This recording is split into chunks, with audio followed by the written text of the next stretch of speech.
Hello everyone, I am Polish Reddy, currently studying second semester of third B.Tech in Electronics and Communications Engineering Department of National Institute of Technology, Andhra Pradesh.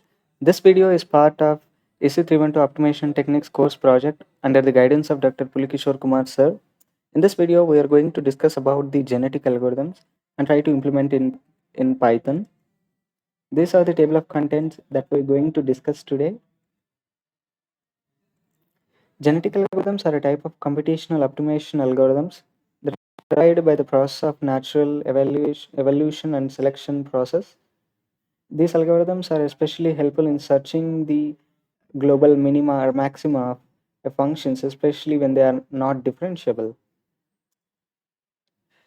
A genetic algorithm requires a genetic representation of the solution domain, a fitness function to evaluate the solution domain, and the population, a set of possible solutions. So this picture represents the chromosome in the population. It is nothing but a possible solution, and the value that gonna take by the gene are nothing but alleles. This is the flow chart representing the flow of genetic algorithm.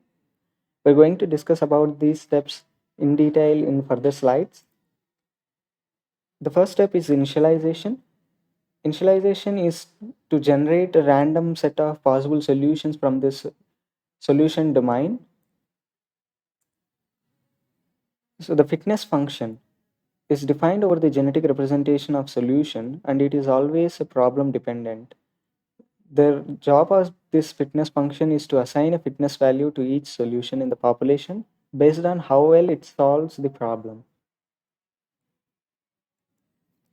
The next process is called selection.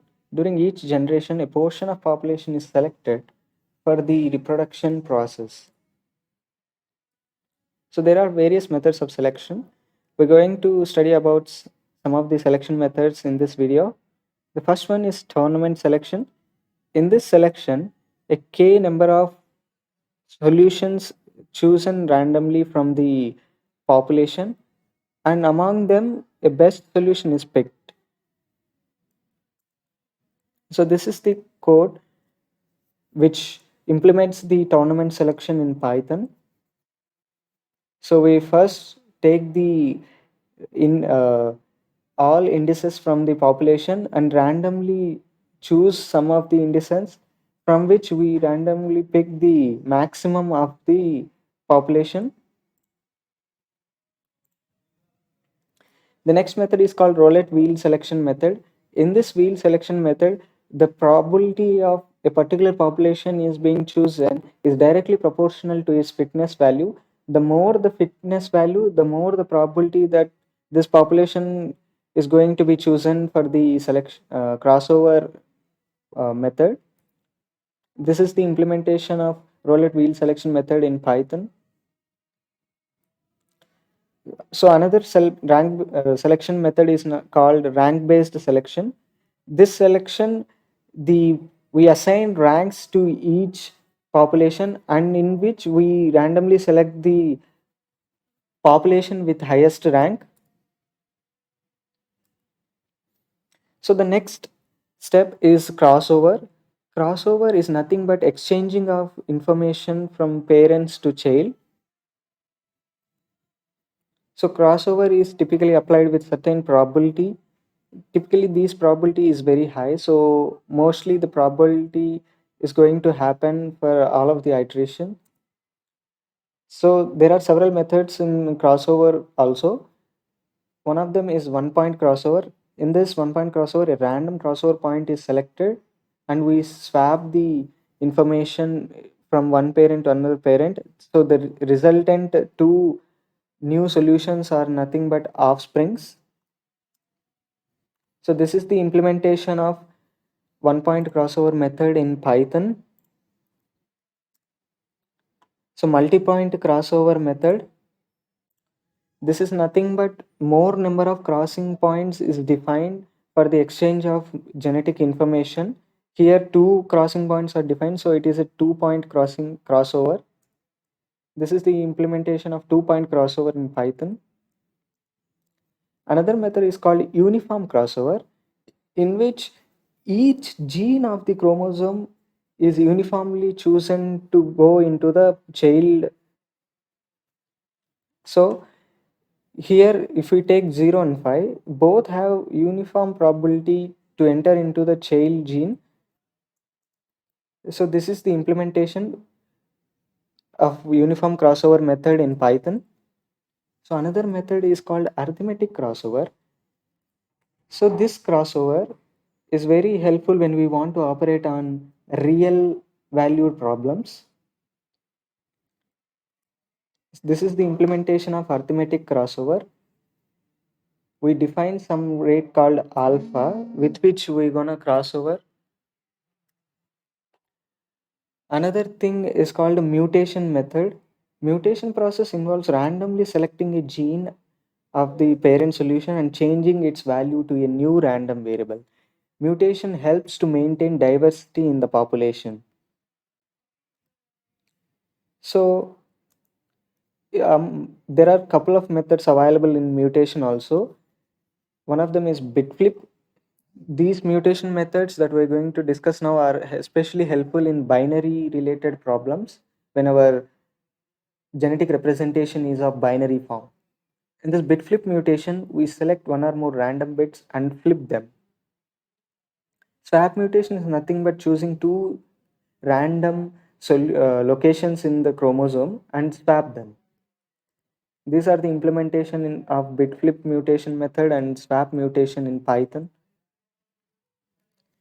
Another method is called Gaussian mutation. This mutation is very helpful in solving the real valued problems. This adds a random natural noise to the solution. So this is the implementation of Gaussian mutation in Python.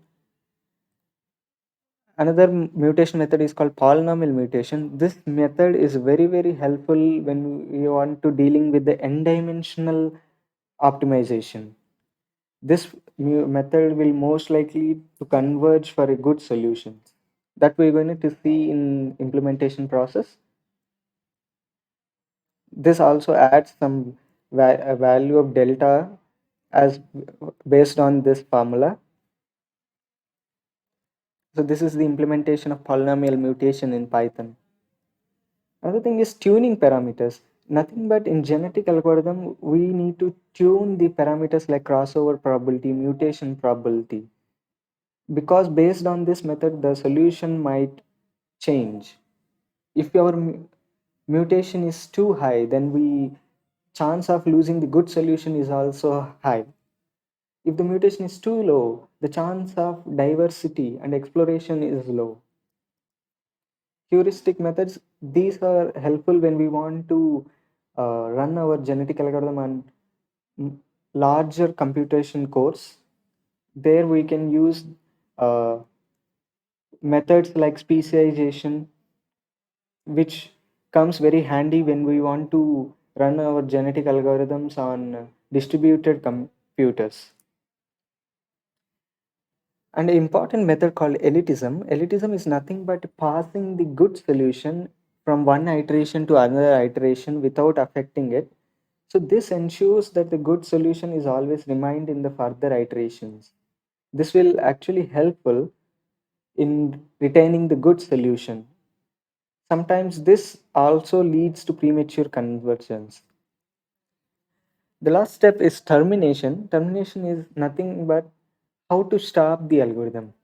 There are many ways, like if we see no change in further iterations, also we can stop, or we can set a fixed number of iterations. That is, we need to run algorithm like, let's say, 50 generations. So applications of genetic algorithm are vast.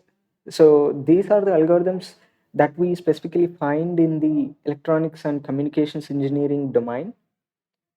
So in this popular, we seen in the Wikipedia page also antenna design optimization, and also we are going to discuss in the video ML hyperparameter tuning also.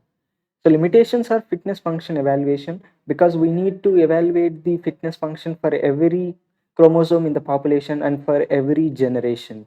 So this is computationally heavy for some of the problems. and there are scaling issues.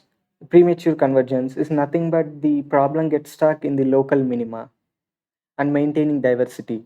So this is because tuning the parameters is very difficult sometimes. So now we're going to implement the problem in Python. So first we look at the max ones problem, which is nothing but in if we take a string of n size in which we want to have all number of ones. Yeah, this problem has no significance, but we want to look how genetic algorithms work with this example.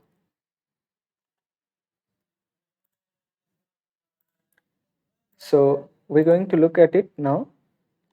So this is the implementation of binary problem solver of genetic algorithm. This will solve with which we're going to solve the max ones problem. So we have implemented all the methods that were discussed in the slides. So selection methods, crossover methods, mutations, and this eval method is used to run the genetic algorithm for the fixed number of iterations that we're gonna pass. Now, first we need to generate the random uh, random solution space. So we first generate a random weights for the knapsack problem, but of course we're going to solve the max ones problem. So we're going to inherit the genetics binary solver. So we initialize the population size to 20 and a gene length of 10. So we run the max ones problem now. If it converges in the first iteration itself, which is okay because it is not a quite difficult problem, since the population size might be high, it might have converged earlier. If we change the population to let's say 5, let's see how the problem going to converge. Now see, it's not going to converge. That means we need to either increase the population size or change the number of iterations it gonna take. Let's say we run for 20 generations. Now you can see it going to converge at the ninth iteration.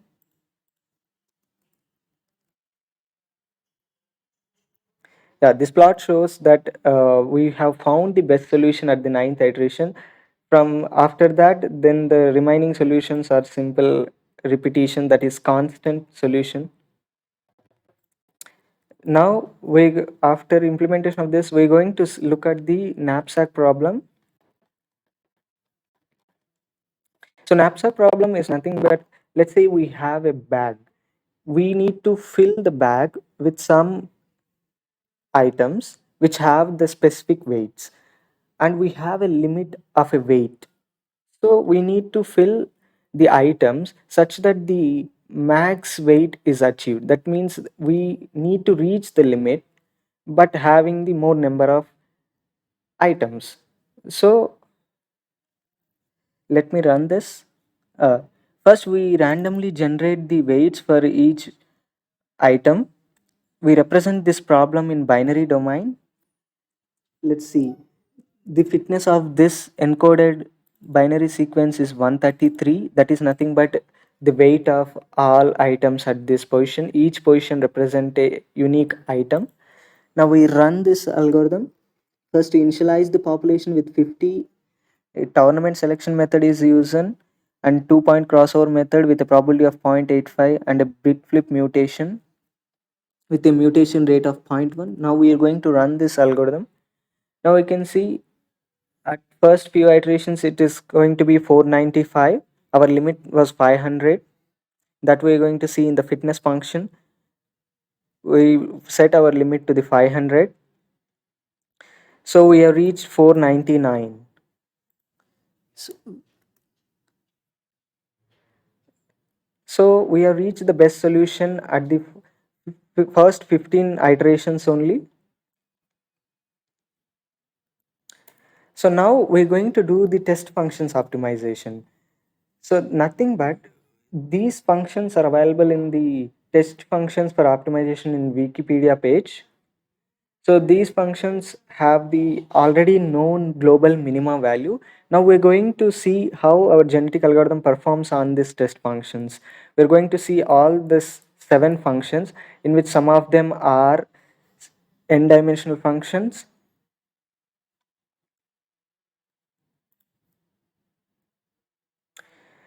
Yeah. So these are the functions. This one is booth function. These are the contour plots representing the respective minima. Rosenbrock function, Rastrigian sphere function, and Ackley function.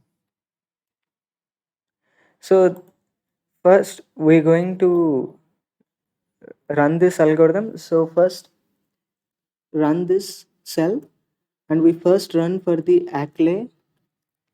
So now we're going to show the contour plot of Ackley function. This is the contour plot of Ackley function.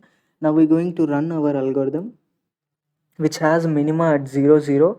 So we got 0 0, the best solution. 0.00, which is very close and approximate, not the exact solution. Now we look similar for the Rastrigian function also.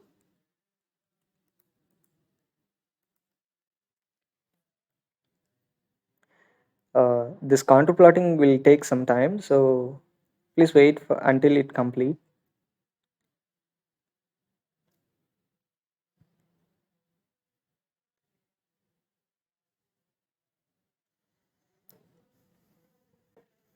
Yeah, so this algorithm going to run, it converges pretty fast in the second iteration itself.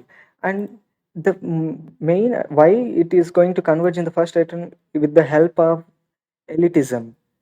Without elitism, we can say that I haven't observed it's going to converge to the exact value in how many times I have run this program. Now you can see without elitism I have done this. We are getting solution. It's not going to converge a good solution, and it's not even giving the good solution. Let's again change it to the true value.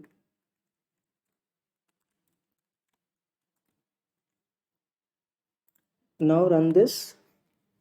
Now you're gonna see it's going to give the good value in the first second iterations only. So elitism plays a key role in finding the good solution because it keeps the good solution and pass it to the further iterations. And this is similarly this for the booth function, which has 3 comma 0.5 as the point where its global minima lies, and followed by Goldstein price function. I'm not going to run all these functions. So this is the sphere function, which has minima at 0 0 with a value of 0. Here z represents the value and xy are represent the coordinates. This is Rosenbrock function and Booth function. So now we have completed the test functions implementation. Now we're going to do the ML hyperparameter tuning. Before that, we are also going to look at the traveling salesman problem,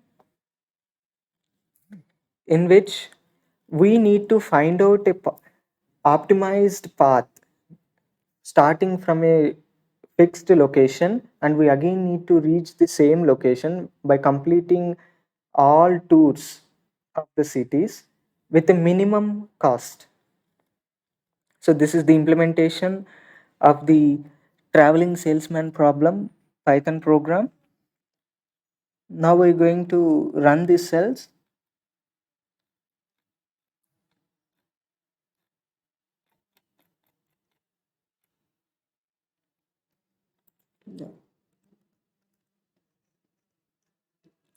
Yeah, these are the random coordinates for the cities, and we are assigning alphabets for each city. Now we're going to run this. This algorithm is now running, it runs up to 100 iterations. It has been completed.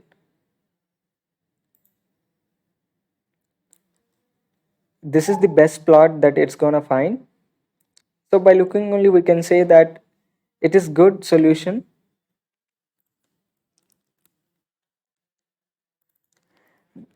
This program also generates a GIF which stores the all iterations. Let's wait until it's loaded, and before that we're going to discuss this. So our program converged at 85th iteration. After that, solutions became stable.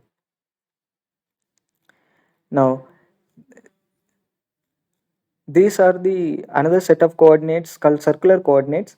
This forms a circular path. Let's see how algorithm performs. So this, I'm not going to run, it still works the same. So this is how the program, the output look like after running the program. This is the circular path our program find, and this is the distance, minimum distance. This is not the best iteration at which it found the solution. It is the final iteration. So at that time, this function has converged at the 32nd iteration. Yeah. Okay. Anyways, so at last we're going to discuss about the ML hyperparameter tuning. Our aim is to find the best parameters which will give us the better accuracy of a machine learning model. We're going to use the best cancer dataset from the scikit-learn and apply our genetic algorithm to find the optimal hyperparameters for the logistic regression model. Our goal is to maximize the accuracy of model. So we will see these results in our program itself. Yeah. Okay. So first we're going to load this genetic algorithm. So we're going to run this program.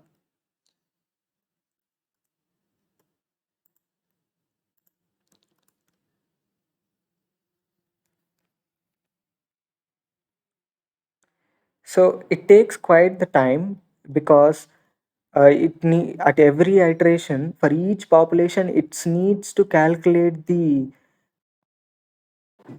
for the specific configuration. So it is estimated that it takes around 1 minute 24 seconds. So we have the another implementation of the same genetic algorithm. In this, what we're going to do is, for the enhancement of performance of our genetic algorithm, we are going to cache the values. That is, suppose in our further iterations, there is a high chance that most of the populations gonna repeat. Same set of solutions are gonna repeat in the few further iterations. In order to compensate that repetitive calculations, we're going to cache the already calculated accuracies. So in the fitness function, we are going to cache the values. If in the fitness cache, we already storing the parameters and their fitness. If it is not there, then only we are going to calculate for the new parameters. If it is already there inside the cache, then we are not going to calculate the value. So what is the advantage of this caching method is, now if we look at the above method without caching, it's going to take a more time of roughly 4 minutes, almost 4 minutes. But this method, if we run at it, it actually taken at the time of running only 18 seconds. Once that complete, we're gonna run this method, it will run very fast, and the solution it given was a 98% accuracy. So the best parameters that we find through this method is this. Of course, it find the almost all parameters which have the same accuracy. And we are going to use this grid search CV, which is like a brute force method, which takes every possible combination of parameters that we are provided in this parameter grid and checks for the best parameters, which takes 5 minutes, which is huge compared to the genetic algorithm cast, which runs at 18 seconds, but it still got the same accuracy. So our genetic algorithm has run for very, very few seconds without compromising the accuracy that we are going to get. We both got the same accuracy in both the methods using the grid search CV, which is a brute force technique, and our genetic algorithm. Yeah, it's going to take quite a time, but it's okay. It still get the same results as the cached one. So caching is one of the, it's like a hyperparameter technique. We need to, with the help of that, we can compensate the repetitive calculation of the same fitness values, with which we significantly boost the performance of our genetic algorithm. So to conclude that, the genetic algorithm has these steps like initialization. We randomly initialize the solution in the solution domain, and the fitness function is required to evaluate the performance of the each population, and a selection method to pick the best solution, and a reproduction methods or genetic operators like crossover and mutations, which creates new population, and a mutation method which creates diversity. And we also need to have the elitism, which keeps the best solution for the further iterations also. So the limitations of genetic algorithms are computationally heavy, because sometimes if we look at the without casted method, why it is taking slow? Because it is going to calculate the fitness value for each population, which is sometimes computationally heavy. In the ML hyperparameter tuning example that we looked, the example is quite simple. That's the reason it taken very few seconds. But if we take very large models or maybe deep learning models, so that's going to take huge cost, because it's going to take huge training times. So if we use genetic algorithm in those techniques, it's going to be pretty bad on resources, because it requires more computational complexity. So, and premature convergence, which is nothing but, if you look at the Rastregion function, without elitism, if we try to run, we got the solution which is not a desired solution. Suppose if we run again the same function, we might have get the best solution. So what happened before the first iteration we not able to get the good solution, is because it's gonna stuck in the local minimas. So these are the references with which I have taken all of the content, like methods, various methods, and the algorithms for implementation of those methods. Thank you.